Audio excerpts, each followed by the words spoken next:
This is Robert Glasper and you're watching Stay Tuned TV.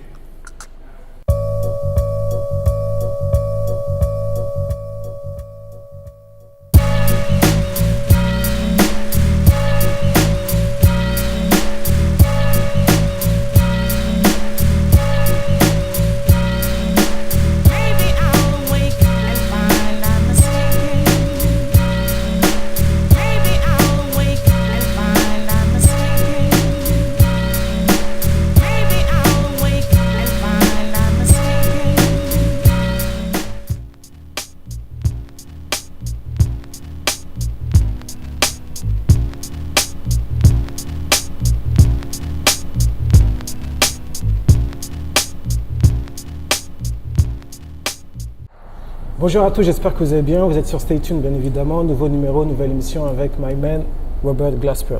Yes. Are you fine? I'm good. Tu es pianiste de jazz. Tu viens de Houston.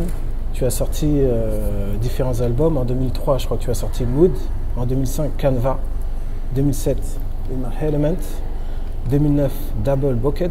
Et 2012, ton nouvel album qui s'appelle Black Radio. Tu as rencontré la musique très jeune. Je crois que tu as suivi ta mère, qui était pianiste de jazz et de blues. À quel moment tu as rencontré l'instrument, le piano?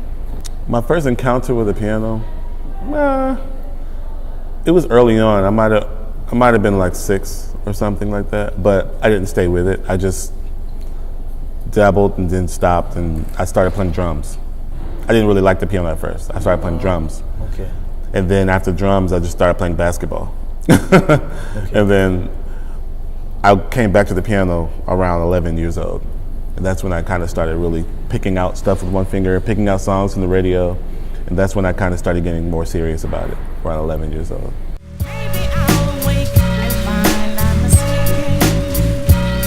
On sent que le hip-hop, la musique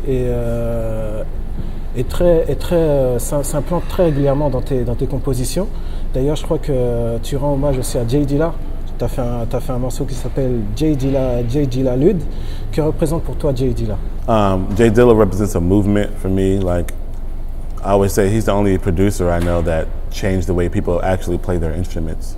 You know, a lot of people are trying to play Dilla on their instruments, and so he had a sound that a lot of people came after and tried to copy and or were influenced by, you know what I mean?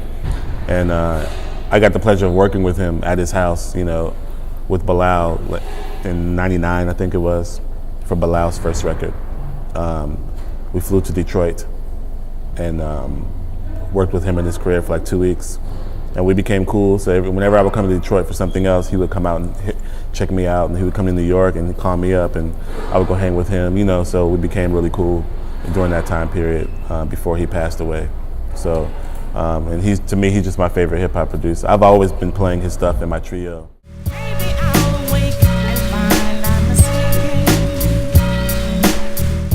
Tu parlais de Bilal, le chanteur soul. À quel moment vous êtes rencontrés? Je crois que ça fait longtemps que vous vous connaissez. I met Bilal in college, the first day of college in 1997. We went to the same school, and ever since then it'd be like this, you know. So. D'ailleurs, c'est pour ça qu'on le voit assez régulièrement dans tes projets. Yeah, it's like Spike Lee when he uses all the same cast. A lot of people, same people. I love Bilal, man. He's my favorite vocalist, and he can do anything vocally he wants to do. So that's why I always use him over and over again. And we just click like this musically, you know. Je crois que tu as 2 formations. Il y a The Robert Glasper Experiment et il y a aussi The Robert Glasper Trio. Dans le Robert Glasper Experiment, il se constitue de toi au piano, Chris Dave à la batterie, Derek Oji à la basse, Cassé et Benjamin au sax. Et je voulais savoir en fait qu'est-ce que cette formation t'a apporté et quel est l'objectif, où vous voulez aller avec cette formation? Oh, I see it as more of a progressive jazz / hip hop / R&B / soul music / rock music band. We kind of cover a lot of bases that I can't cover in my trio. So that's what I see. I see us just being able to explore all kinds of music, explore so many worlds, and be able to break some boundaries. You know what I mean? Because of the vocoder, we have lyrics. You know what I'm saying? And you can sing lyrics, which connects better with people when they can hear lyrics, you know. So I just see us being able to break down some walls and be able to explore more territories with that band experiment.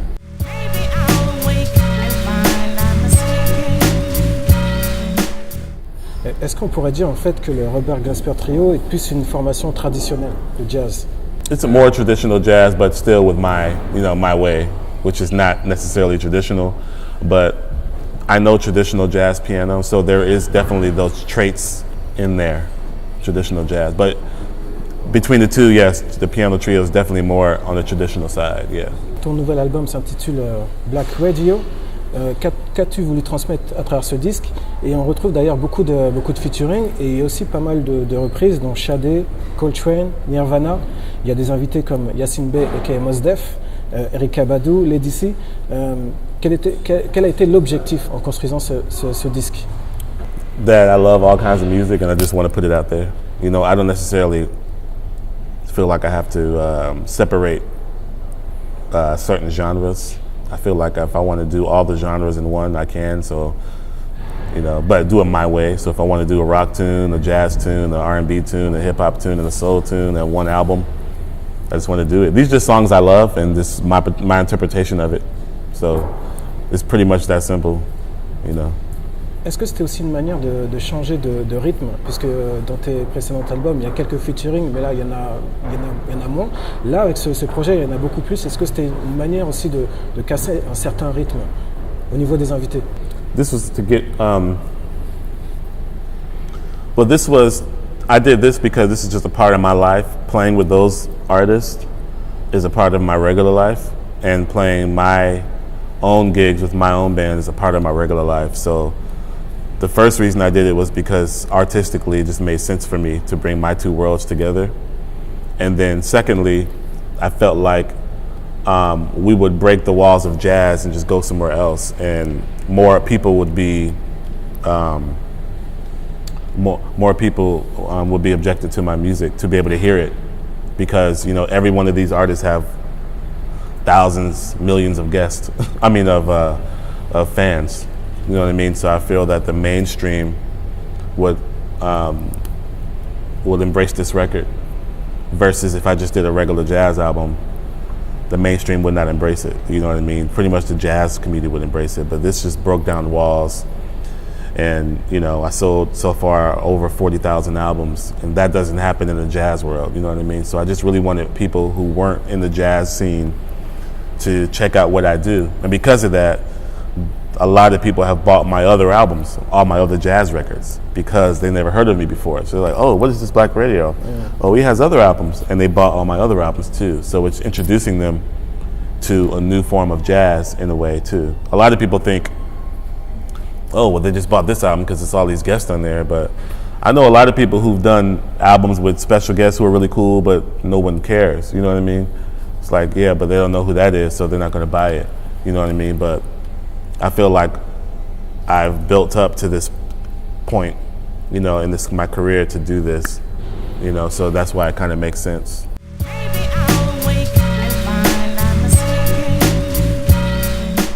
Tu passes régulièrement en France. Que penses-tu du public français?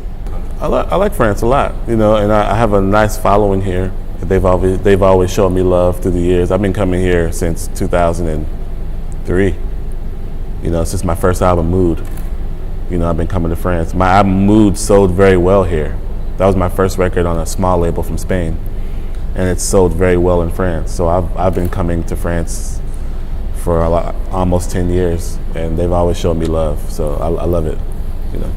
Si je te dis Yasiin Bey, aka Mos Def, qu'est-ce qui t'évoque? He's amazing. He's one of my favorite rappers of all time. He has no boundaries either. He just loves all music, which is why we get along very well. You know, he'll go from Cyndi Lauper to Ghostface in a minute. You know, we've done that on shows. We've literally done time after time on him singing, and then go to like a MF Doom joint. You know what I mean? Like, he doesn't care. You know what I mean? And that's what I love about Mos. He's not trying to prove anything to anybody. You know what I'm saying? At the end of the day, if you want to battle, he'll go down any block and, you know, let you know I'm Mos Def or I'm Yasiin, you know what I'm saying? But he'll sing a Neil Diamond song in a minute and not give a damn what nobody think, because that's just what he loves. He loves music. So that's why we get along like this. That's my brother, you know. So there's no boundary, nothing, you know. He just. Et si je disais Erykah Badu? Erykah? Oh, Erykah. Erykah, I love Erykah because she is so Erykah. She's just so her. But at the same time, you know, she's very humble and willing to learn. When we did this album, Afro Blues, she came to the studio and she told me, she said, you know, I've never done jazz. I don't know what to do. Show me what to do. You know, and I didn't have to show her much of anything. I was just like, just be you. You know what I mean? Because she's already jazz to me. You know what I mean? She doesn't know it, but she is jazz, you know. So, but,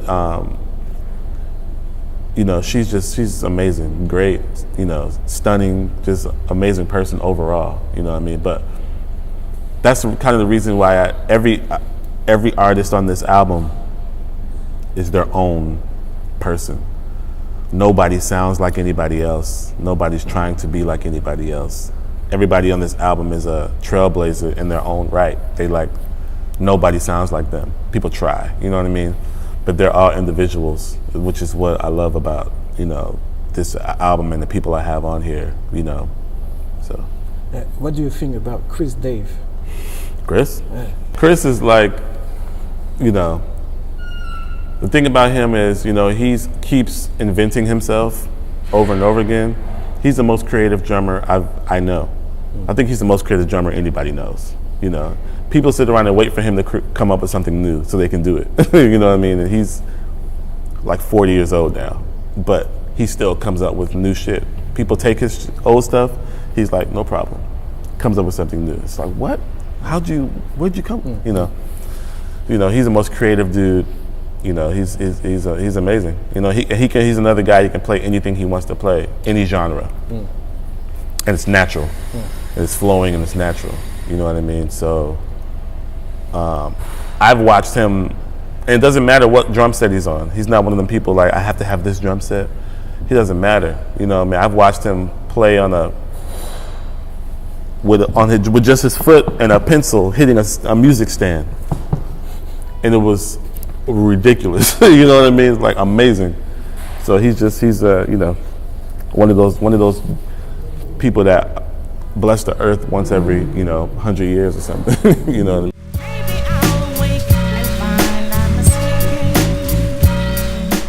Tu continues à jouer au basket? I don't get to play very much anymore. I have a nice jump shot though. My J is nice. My jump shot. C'est cool. Je voulais parler de Trayvon Martin. What do you think about this? Oh, it's, you know, I got my hoodie. I have my hoodie. I hoodies made. You know, I think it's a tragedy. I think it's horrible. I think it's, you know, it's really bringing to the surface, you know, that there's still racism deep in the world. It's still there. It's not gone. A lot of people think it's gone, but it's not gone. It's still there. It's horrible. You know, it's simply horrible. You know, and it's no matter what. It's too many things against Zimmerman to even. Why is there? It's like it's so obvious. It's not even a question. You know what I mean? But I think it's just a horrible thing, and I hope justice is served, and I hope, you know, from this, you know, we can, you know, start making steps to being equal. But, you know, I don't think that'll ever happen. I think we'll get more equal. You know, it's better. The world is better than, you know, 1960. But I don't think we'll ever be equal. You know what I mean? But, you know, we even have a black president. It's still not equal, you know. So that used to be the joke, you know. Oh, well, shoot, if that's happened, you know, that's like having a black president. That was the big joke, and now we have one, you know what I mean? But even when you have a black president, things don't line up, so, you know. Je voulais savoir, en fait, s'il y avait des albums qu'il écoutait assez régulièrement. Yeah, Off the Wall,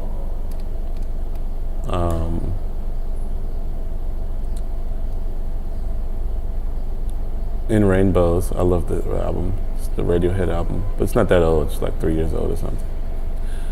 4 years old, maybe 5 years old now. Wow, I don't know. Songs in the Key of Life. Love Supreme. Sunlight, Herbie. Fantastic Volume 1 and Volume 2. Welcome to Detroit.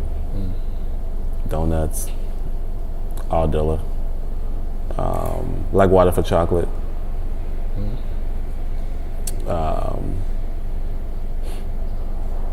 I mean, off top, those are some. Those are a few. Yeah. Okay, thank you for your participation. Appreciate it. Thank you. See you soon. Indeed. Yeah. Definitely.